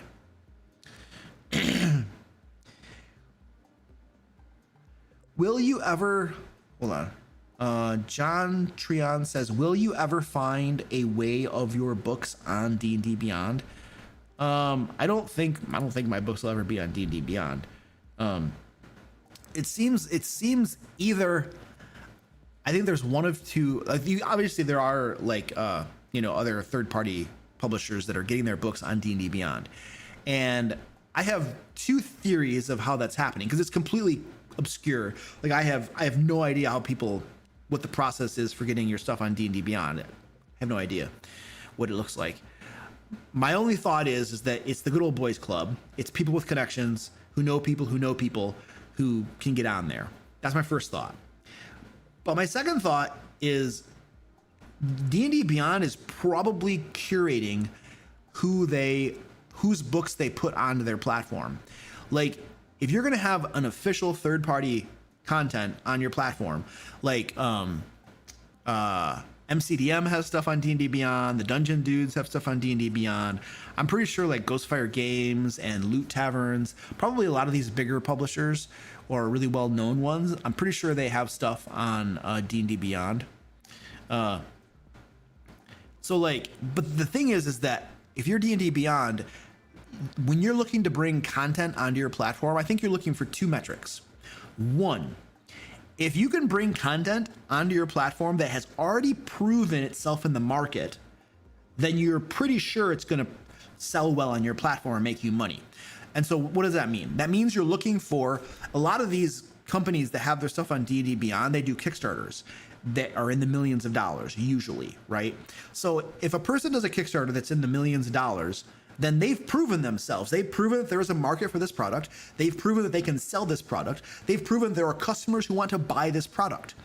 Those are all wonderful metrics. And so then you say, okay, they've proven themselves. Let's invite them to come on D&D Beyond, because now we're pretty sure like we can get the people who are on D&D Beyond to buy that product, right? So it's a way to vet the product before it comes onto your platform, because what you don't want is you don't want to spend the time and effort of getting a product onto your platform that sucks, that nobody will buy. You want to make sure you have people that will buy it. It needs to be something that people will buy, otherwise what's the point?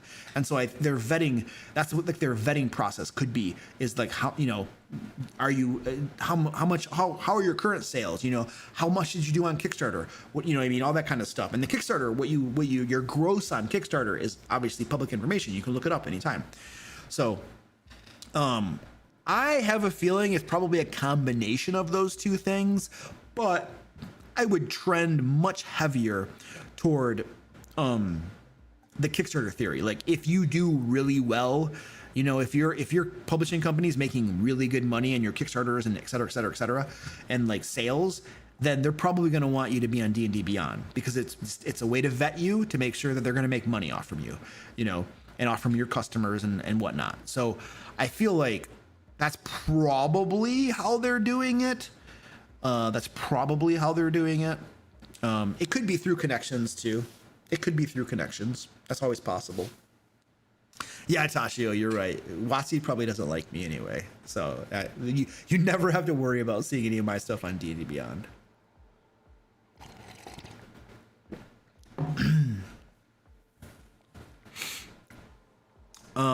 We have a giveaway going on. I've totally forgotten to mention the giveaway. But we're going to draw the winner to the giveaway at the end of the live stream. You get $50 DM Lair store credit. We have tons of books over on our store that you can get. also. It's all really cool crap. And the winner will get money to go buy some stuff that they want. So join the giveaway. I'll draw the winner in about a half an hour or so.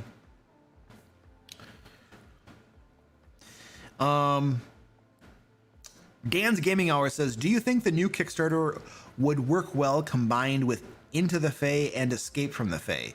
Well, I mean, the new Kickstarter. So this is our Kickstarter, Faebound Trickery of the Wilds. So right here, this 12-part adventure arc, that is Escape from the Fae. That's Escape from the Fae right there. And you probably know that the first book I wrote, Into the Fae, do I have a, hold on a second. I'm going to see if I have do I have a product thing for this? There we go. So this book right here, Into the Fae, this was my first Kickstarter. And this right here takes you from level 1 to 5. And then Escape from the Fae that I wrote for, that's going to come out with this Kickstarter right now, is literally the continuation of that. It takes you from all the way up to level 11 or 12. I'd have to look at my notes. I think it's 11. So yes, absolutely. Into the Fae and Escape from the Fae both go together really well. They're literally, they're a way for you to go from level 1 to 11 with those two books. And so we will have a pledge tier. Like, you can't see it on this page, but there will be tiers. Can we see the tiers yet? Do we have the tiers on this page? We might not. No, we don't. No, this talks about it. Yeah, it takes you to level 11. So this is Escape from the Fae. But there will be tiers where you can get Into the Fae along with Faebound Trickery of the Wilds. And so if you don't have Into the Fae, you can get it along with this project. And that's a way for you to save on shipping, basically, because we'll ship everything together at once.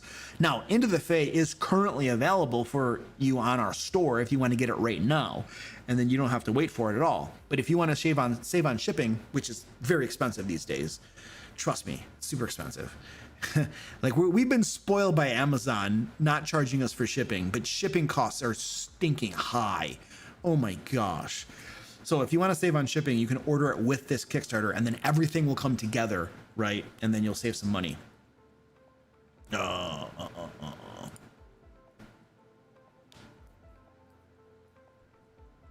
Will the basic cover on Faebound match up with Into the Fae? I mean, it should. So hold on a second. So this is the I gotta change this is the Into the Fae cover, and then I'll show you the regular Faebound cover.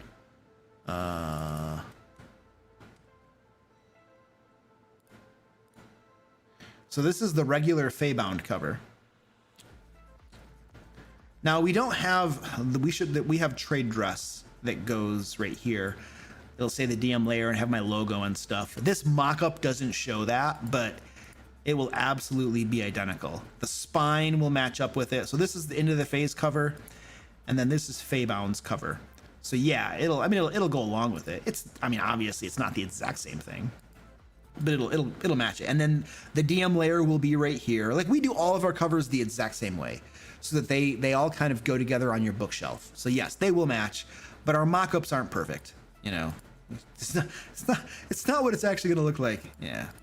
So it's just a mock-up. And then the alt cover is always different, right? The alt cover is always going to be something totally different because it's an alt cover. You know, and I don't think we did not have an alt cover for Into the Fae either. That was my first Kickstarter, and I didn't know what I was doing back then at all. I've learned some things.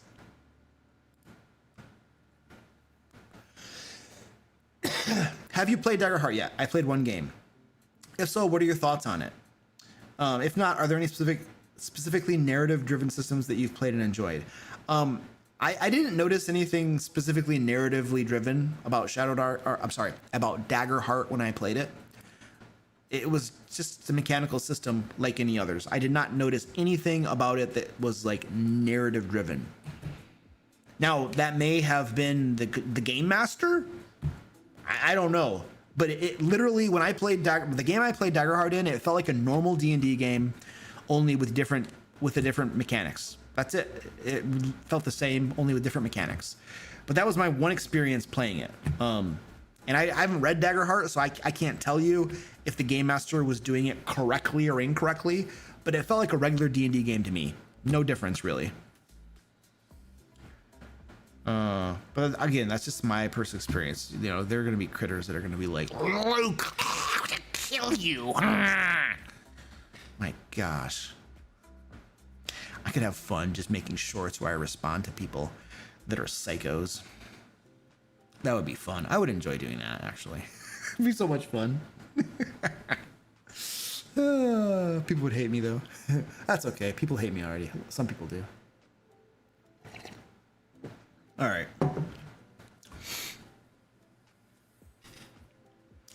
What did you do before becoming a creator? A creator? I hate the term creator, by the way. I'm a creator. I'm a creator. I hate that term. I don't know why. I have no idea why. I just think it's stupid. But I don't know what else to call people, you know, that make videos on YouTube and stuff. It's like content creator, you know? You're creating content for people to watch. I don't know. It just seems dumb. The name that we have for it seems really stupid, but I'm not saying anything about you. I don't care that you're using that term because everybody uses that term. Like, what else are you going to say? Like, you don't have any words if you don't use that term, so I'm fine with that. It's not a comment on you. I just think it's stupid. But I was a scrum master in an IT department. Before that, I was a tech writer in an IT department. Before that, I was in logistics, with automotive logistics. Before that, I worked in a factory. An automotive factory. And before that, I was a teacher. I was an English and mathematics teacher mostly for high school. I think there was actually, no, it was middle school and high school. I think it was both. Yeah, it was both. It was 7th through 12th grade. So yeah, middle school and high school. It was in Central America, so things are a little different down there. I had to think about how it worked out. And before that, what did I do before that? What did I do before that? Oh, before that, I worked in a bookstore. I delivered books. And then before that, I was in college. And before that, I worked at stupid high school jobs. Let's just say that. There you go. Go back in time. Everything that I've done in my life.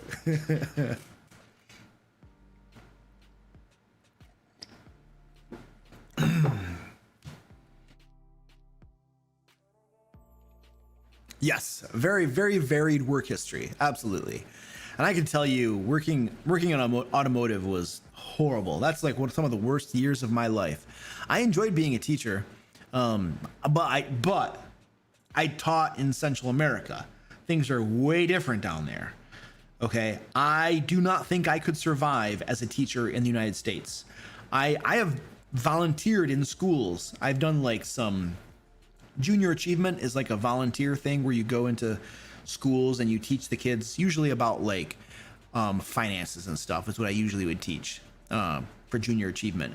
And I gotta tell you, I've been in some of these schools and I'm just like, I do not know how these teachers are still here. Like it must be a pretty good salary or something, and they've got like tenure and stuff and they can't be fired or something, because I do not know why you would stay here. Like holy crap, why wouldn't you just quit? I was like mind blown how bad some of these schools were. So I don't think I could ever teach in the US, but I might have had like some bad experiences too, I suppose. I don't know. There are probably better schools out there, but anyway, I don't know how you could do that. So anyway, I enjoyed teaching, but I was a teacher in Central America. Very, very different. So that was fun. And then but automotive was horrible. Automotive is just like everybody wants to kill everybody else. It's like everybody's a jerk, you know? I don't know how people deal with that crap, man. And then, but when I worked in the IT department, it was for a financial services company. Oh, I worked there for 10 years. That was beautiful. I loved that job. I liked the people I worked with. I liked my boss. The job itself wasn't that hard.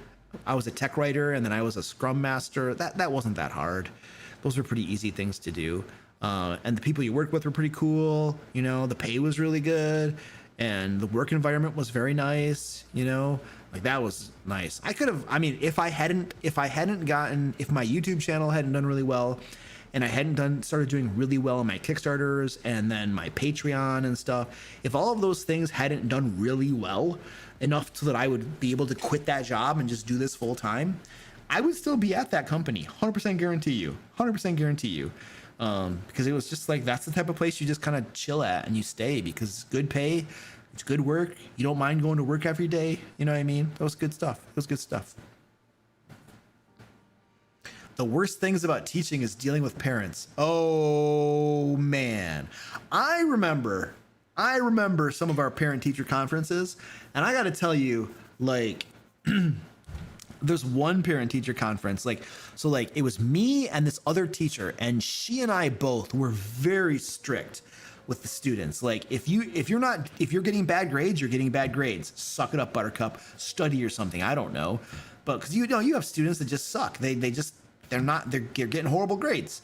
And so the parents would come in and they'd be like, they'd be upset because we're giving their children bad grades. And I'm just like, your kid doesn't know anything, dude. Well, you're a bad teacher. No, you have no idea. Like, the quality of the teacher does not really influence how much a kid understands about a topic or not. All right. Like, there's something called kids have to pay attention in class, and they have to actually try too. And if you don't have someone explaining the topic and then also somebody who's listening and trying, like, it's not going to work. All right. So it doesn't matter how good a job or bad a job I'm doing. If your kid doesn't show up, if he's not paying attention, he's going to fail. That's the way it is. And so then we'd have this one parent was like, well, other schools will do like group projects and stuff, and that helps the kids to do better. And I'm just like, I don't think I told her this, but I'm like, of course it helps the kids do better, because this is what happens when you're in a group project. There are 3 of you. One person cares about his grade and he does all the work. And then the other 2 people, one kind of floats a little bit, helps a little bit maybe, and the other one doesn't give a flying crap and doesn't do anything. This one person earns an A for all 3 of them. And so, yeah, this guy who would normally fail got a passing grade because he was in a group and somebody else did all the work for him. Yeah, that's not education. That's scamming the system. So this parent wanted us to do more group work. It's like stupid morons. Anyway, I'm sorry. I should probably not talk about this. Yeah, there's Waffle Dreams. Waffle Dreams knows what I'm talking about. He's the one in the group that does all the work. And I'll tell you, I was the one in the groups that did all the work too. And it's horse crap, man. So I'm stuck in a group of people who don't want to do anything. This is when I was a student, right? I'm stuck in a group of people who don't want to do anything. I got to do all the work because these lowlifes just want to like coast because they know that I'm the 4 point. Oh, Luke's the 4 point. He's going to do all the work for us and we don't got to do jack. It's like horse crappery, man. Yeah, that's how group work is. It helps kids pass because that's all schools care about is kids moving them through.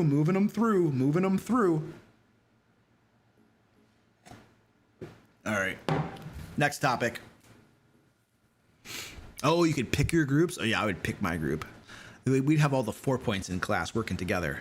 Why do they get to work together? Because we don't want you all cheating off from us. That's why. Go do your own work. Spiked NL says, does all the work in the group project, is now the forever DM. Hey, I love being the forever DM. So check this out. I'm going to Gamehole Con, right? And I'm running 3 games at Gamehole Con, which means I have a little bit of free time. And so one of the days I don't have any games I'm running, right? And so I was like, oh, I'm gonna sign up to play in a game. Maybe I'll play in a Shadow Dark game. Maybe I'll play in a whatever game, And I was looking for games, and then I was like, wait a second, Luke. You don't like playing in games. Why are you signing up to be a player in a game when you don't like it? I was like, that's a good point. And so I stopped and I looked for seminars. I go to a lot of seminars when I go to conventions because it's like 90% of the games I play in, I don't like it. I don't have fun. And the reason I don't have fun has nothing to do whether it's a good game or a bad game. So it's not like I'm saying game masters are bad. Now, some obviously are. The reason I don't have fun as a player is I get bored because you're not doing anything. Like, 80% of being a player is waiting for other people to take their turns or other people to do stuff. And you're mostly just waiting and you're waiting and you're waiting. And that is when you're a game master, you're always thinking. You're listening to your players, you're planning, you're thinking, you're doing, your brain is go, go, go, go, go, go. And you're always involved. Even if you're quiet, you're playing the game, right? And after doing that for decades, it is so boring to be a player. Usually. Now, there are some games I've been in. That have been baller, that have been amazing. I can probably count those on one hand. There was this one at Gen Con 2 years ago. There was a game with Professor Dungeon Master was watching. He got there a little late and he was just watching us. But it was Baron Darop from Dungeon Masterpiece. It was Kelsey Dion from Shadow Dark creator. It was Justin Alexander. He wrote the book about So You Want to Be a Dungeon Master. It was what was it? You, Me, and I Die. I Die, just you and me and I. He does a YouTube channel. I can't remember exactly the name of his channel now. It was that guy from that. And then it was, who else was in that? Oh, Steven Glicker from Roll for Combat was in that game. And then there was one other guy. I think he was like an Instagrammer or something like that. I think he did videos or something, but I don't know who he was. But it was like the dream team of players. Oh, so Baron Darop, he was the game master. We were running Mothership. It was a Mothership game. Oh my gosh, that game was amazing. That was probably the most fun game I've ever been in my life. It was so good. That was like the all-star cast of players. They were all super in character. I think all of them were using like special voices for their characters and stuff. The role playing, the in-character crap, off the charts. The gameplay itself was really cool.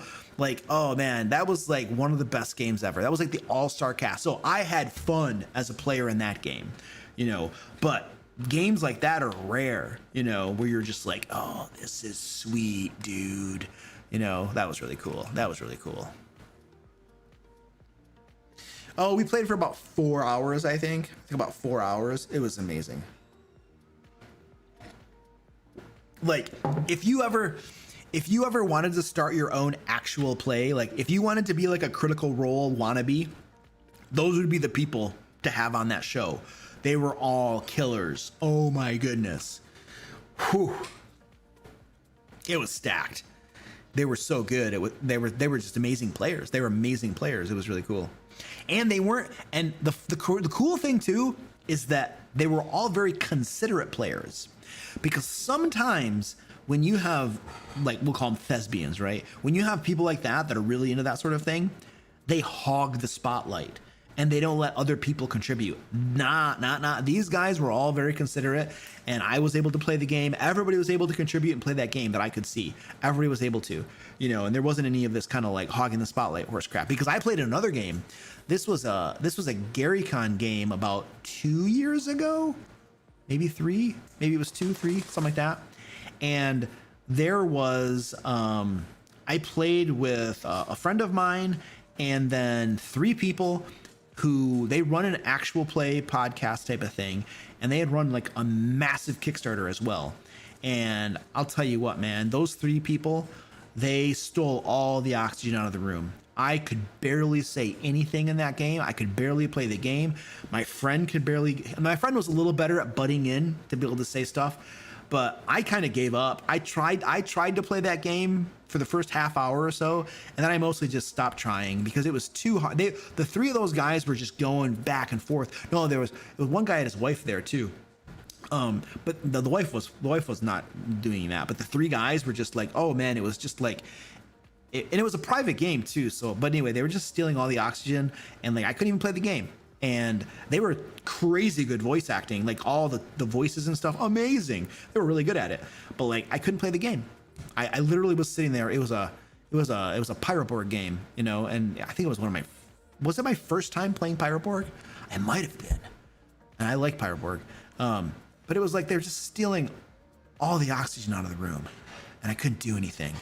And I was like, this sucks, man. This sucks. And so that was a bad game. and the game master, I mean, it was Luke, Luke Stratton, who made Pyroborg. You know, he was the game master, and he is an amazing game master, and he was doing some really cool stuff in that game. But I'll tell you what, the players were making that game miserable for me, and probably for the other guy too, because he couldn't play the game either. And so that's what I mean by the good game that I was in, that I talked about. The players were very considerate, and they let everybody participate, you know. And then the other game I mentioned, no, not at all. That was a crap show. I hated that crap.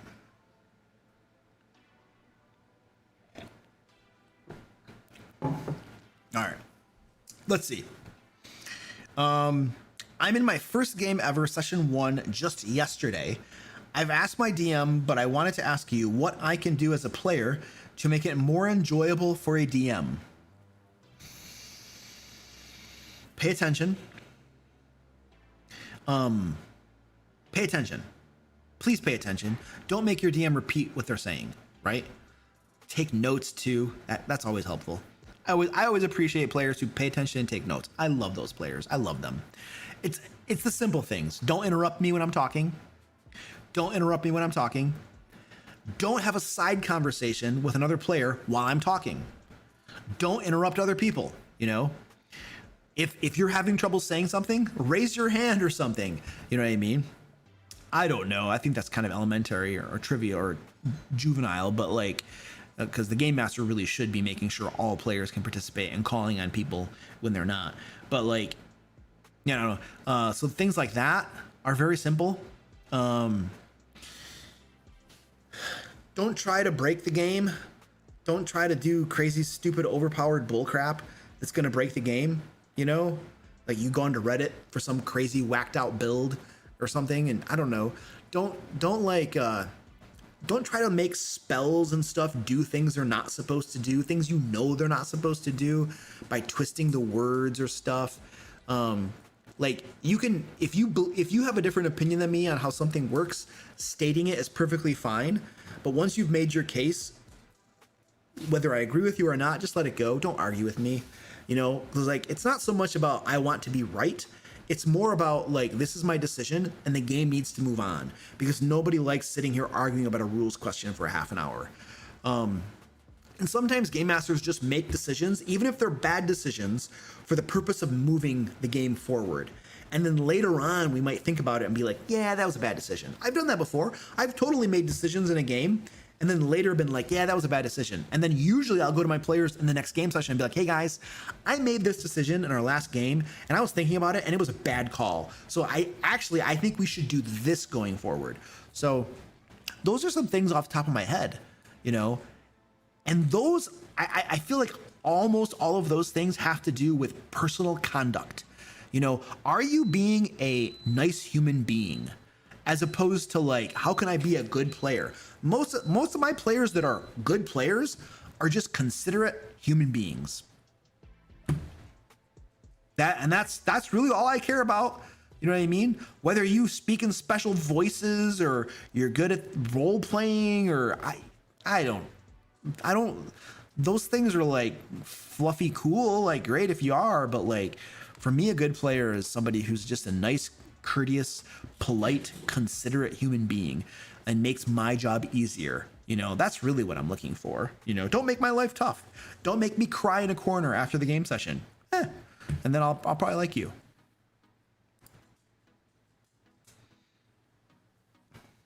How do you feel about players creating characters with disabilities? I'm a blind person myself and want to create a blind character, but in general, how would you handle that as a DM?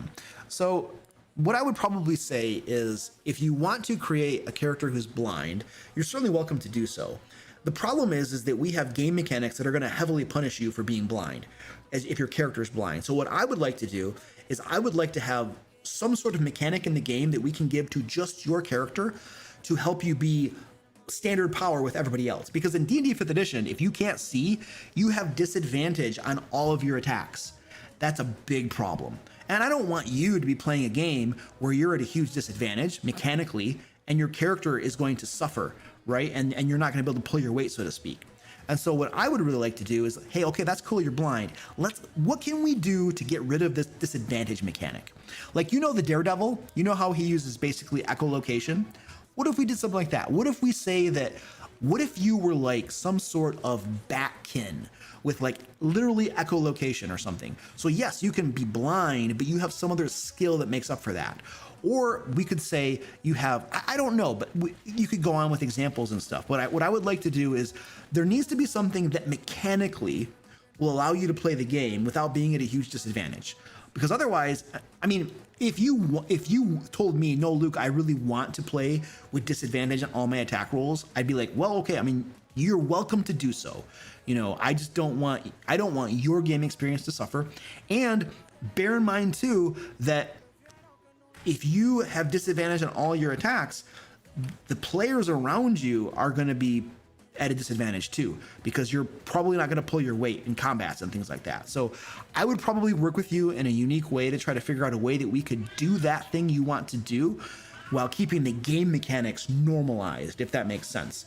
Because I don't want you to feel like your characters can't pull their weight, you know, because that's not fun usually for most people.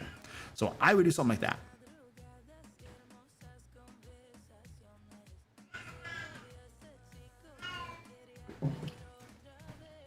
All right. How would you handle a player not being comfortable with topics spoken about outside of sessions without having to suppress everyone else's freedom of speech?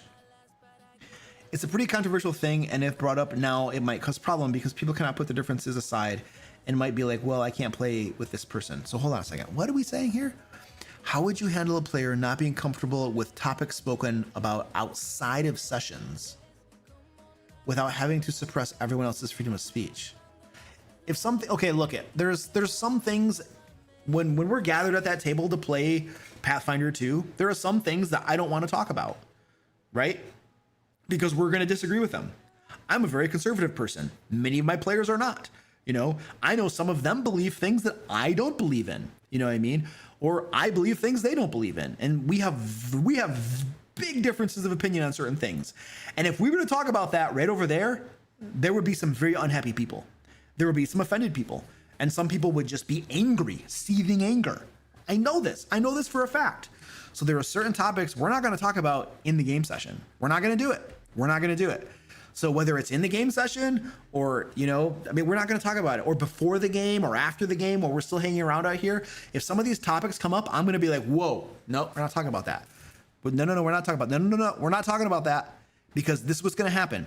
You're going to hate this person. They're going to hate you. Where it's going to be a big argument. We're all going to hate each other. And this right here is about bringing people together. This is about bringing people together that have different opinions on politics and religion or whatever it happens to be.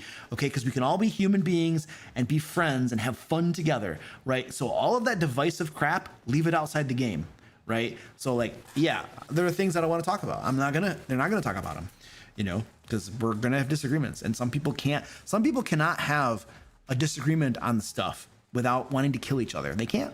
They're not capable of it, you know. And they start calling names, and they call people like, you know, just horrific things, you know. You disagree. If you disagree about this, that, or the other person is just like an abomination. And they'll come up with nice little fancy terms and start calling names and stuff. You know, they'll label them in certain ways, you know, because they disagree with them, you know. So yeah, we don't talk about that stuff. Without, look at suppressing people's freedom of speech. Look, I don't care what your freedom of speech is in my game session. Like, if you're here, we're not talking about politics. We're not. There are certain things we're not talking about. I guess I'll just, if people don't like that, I'm like, it's my house, dude. It's my house. We're not talking about that. Come on. Even if we were at a game shop, if I were the game master, I'd be like, dude, we're not talking about that. Let's not talk about that. Yeah, so I don't really care if you have the freedom to say those things, I suppose, but like, yeah, there are certain topics it's like, no, I don't want to talk about that, because we're all going to hate each other, dude. Yeah, well, at least some of us are, because people aren't mature enough to actually talk about things they disagree with without calling people names and labels and stuff. People can't do it. They don't have the maturity, you know? So yeah. Yeah, no, I'll just take a pass on that sucker. Bye, Squirty. Oh, hey, look it. It's time to draw the winner of our giveaway. If you didn't sign up for the giveaway, I'm sorry, but Nightbot has been telling you to do it for some time now. Okay. The winner is Max Blaze. Max Blaze from California. You are the winner, good sir. I'll send you an email later and we will get you hooked up with $50 D&D Lair store credit. And woo, where is this? I can't. Oh my gosh, what is going on here? I got something wrong with my page. Don't forget to follow our Kickstarter, Feybound Trickery of the Wild. This is going to be launching in 1.5 weeks on September 9th. It's going to have tons of Fey stuff for you, classes, not classes, races, subclasses, monsters, mechanics, adventures, magic items, a campaign setting, all Fey themed. It is the largest Fey expansion for D&D 5e ever. And it's for both 5th edition 2014 version and 2024 version. There's literally different mechanics in the book based on which one you're running. All right, so go follow this. We're gonna have super specials for the first 72 hours. And yeah, it's really cool. There you go. That's it. I'm running out of steam. That's all you got for the last sleazy plug. That's all you got. All right, guys, I'm set. I'm done. I'm leaving. Thank you for hanging out with us. I should be on. I'll have another live stream on next week. We'll do more Q&A and stuff like that. This was fun. We had some good questions. I answered every question that was in the spreadsheet. I answered every single one that made it to the spreadsheet. My doggy would like to say goodbye. You say goodbye to everybody. Goodbye, everybody. I am a dog. He's your doggy. He's your doggy. All right. I'll see you later. I gotta find my buttons. Close and in stream. There we go.